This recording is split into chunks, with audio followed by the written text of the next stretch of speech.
This is my analysis of the final debate between Clinton and Trump. As I've said before, this is not a real debate, and one of the bad things about the format is that the people in the debate are not forced to answer. Let me give you 3 examples that happened in this debate. The first question was about justices, about what kind of Supreme Court you wanted.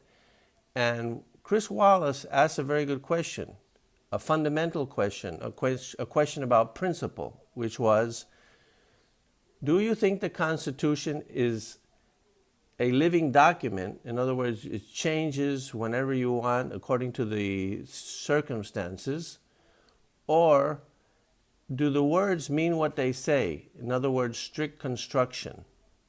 In other words, do you have to follow what the Constitution says, or can you decide that it really doesn't mean what it says it means? Now, neither candidate actually answered that question. It was a great opening for Trump, but especially Hillary Clinton did not tell the truth about her position, which is she thinks it's a living document. And she is in the camp of people that are willing to change whatever the Constitution says to fit their political objectives. So she didn't answer that question. Did Wallace require her to answer? No. On the other hand, Trump missed a golden opportunity. He could have stressed that difference in principle, but he didn't. So he didn't answer either completely, but she specifically didn't answer. He maybe answered by implication. Now, there was other examples where they didn't answer as well, especially Hillary Clinton, who is used to being asked questions and never answering them because she's a consummate politician. Trump had the tendency throughout the debate to answer the question, which is what a normal person usually does.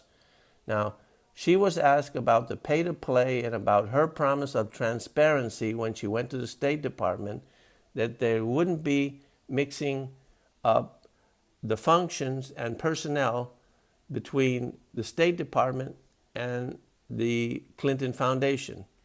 In fact, that's exactly what happened. But Chris Wallace didn't press her on that. He just asked the question and then, like he forgot he asked it. She never answered. And she made a claim that the Clinton Foundation spends 90% of the money on charity in foreign countries or in the United States. I'd like the fact checkers to check that because I've heard as low as 10%. Anyway, that's another example of not answering, especially by the consummate politician, which is Hillary. A third example, when Trump was confronted with the issue of the video that he made 11 years ago about bragging that he grabbed ladies inappropriately in their crotch or whatever. He denied it. But Hillary Clinton was asked, what about the allegations about your husband? Were they true?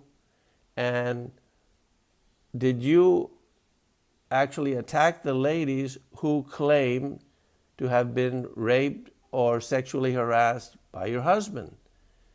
She never even addressed that issue. She never even addressed that question. She totally ignored it. Did Chris Wallace require her to answer? No. That's a failure in the format. Besides the fact that they aren't asked about their fundamental principles. Except that first question, which was implied, is a relatively fundamental political, legal question about your view of the Constitution.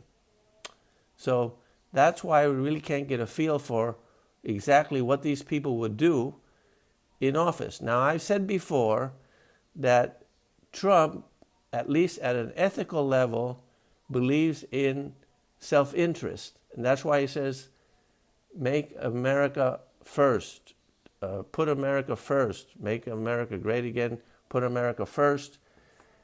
You can see that generally in his application and analysis.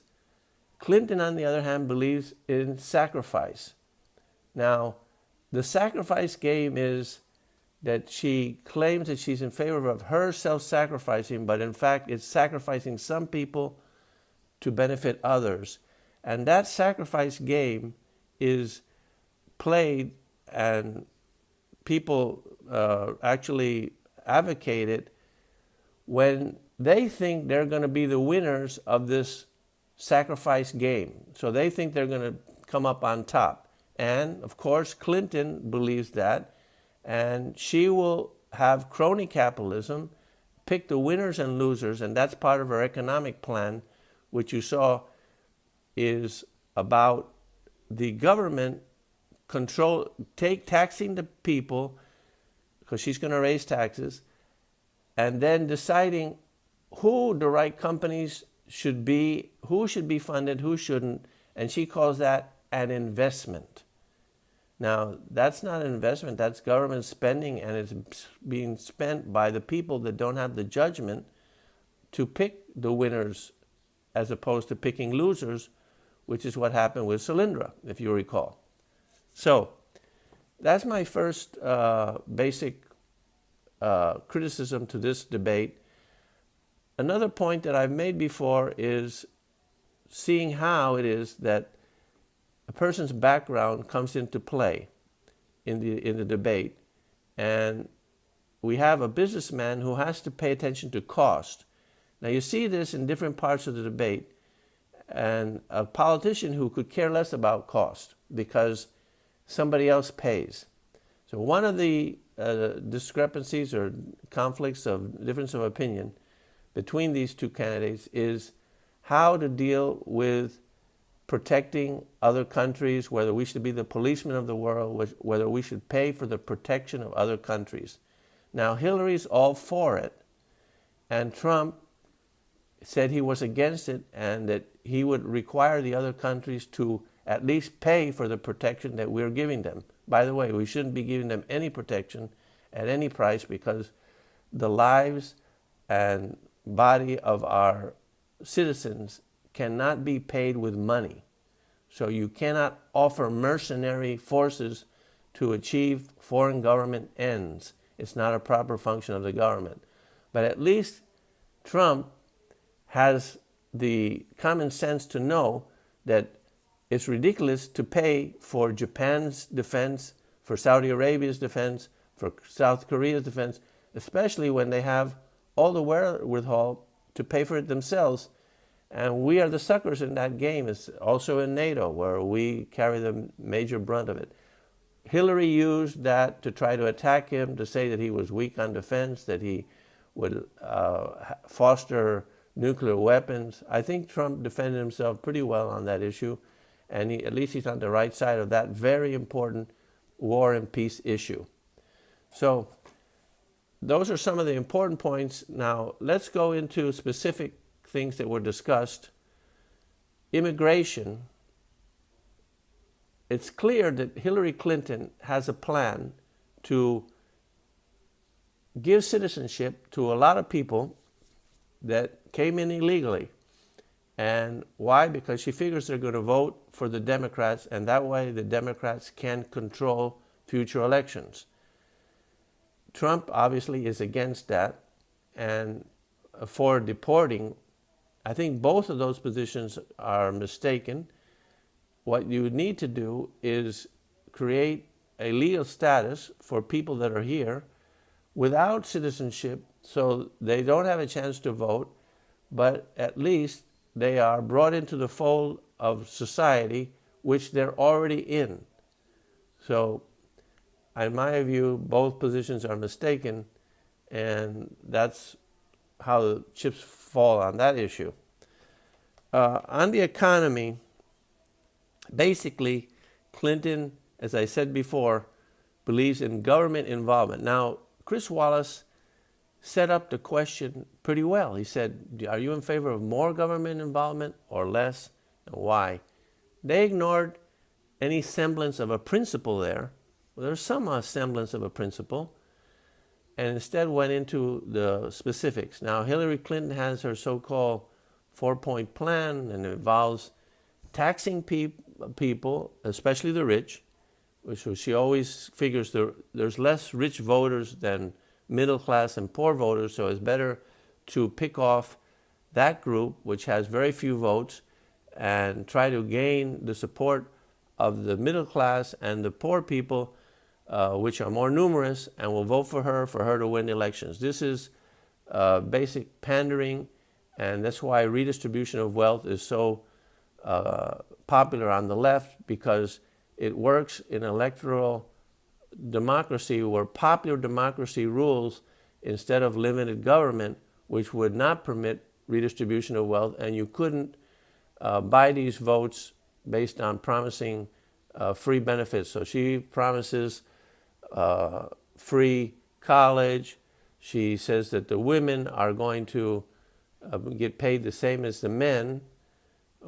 And one point that Trump didn't raise, which came out recently, is that in her own foundation, the men make 3 times as much money as the women. So she doesn't apply that principle to herself.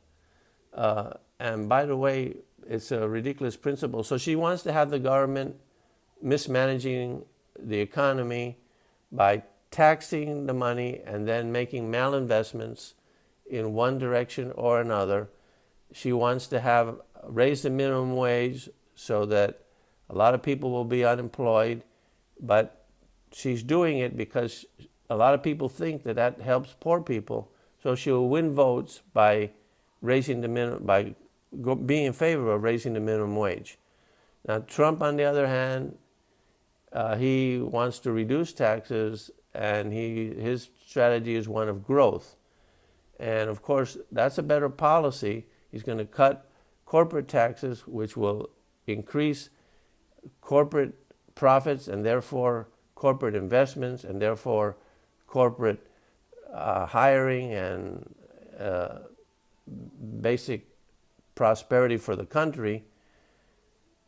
He wants to bring back money that's outside of the United States. He said she doesn't care about that. She's going to make more people leave the United States by increasing the taxes on the corporations and on the rich people until there's nobody else to tax.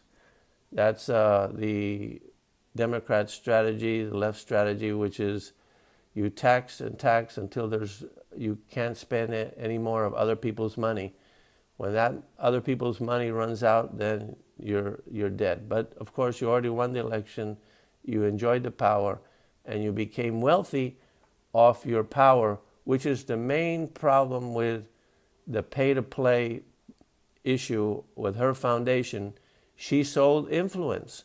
It's documented that people that donated would be able to come in and visit with her and lobby for one thing or another, and that's just selling influence.